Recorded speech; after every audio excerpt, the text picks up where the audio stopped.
Ukitaka kujua kuwa unajua, jua kile unachokijua, hakuna mwingine anayekijua. Kama yupo anayekijua, basi wewe hujui. Wapo wanaojua zaidi yako. Unapoishia kujua always ndipo wengine wanapoanzia kujua. Kwa hiyo unaweza kujiona unajua kitu, kumbe kuna wapo wanaokijua zaidi ya wewe unavyokijua. Kwa hiyo always usisema unajua, mimi najua hiki.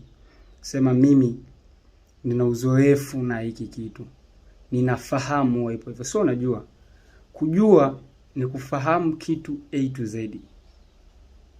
Lakini kufahamu maybe umekisikia tu, whether kwa kukisikia au sio kihivyo, yani sio kihivyo sana. So I give a principle. Ukitaka usiseme unajua kitu ikiwa wewe sio peke yako unakijua. Usimsuspect mtu ikiwa you have no reasonable fact. So kumsuspect mtu lazima uwe na reasonable fact.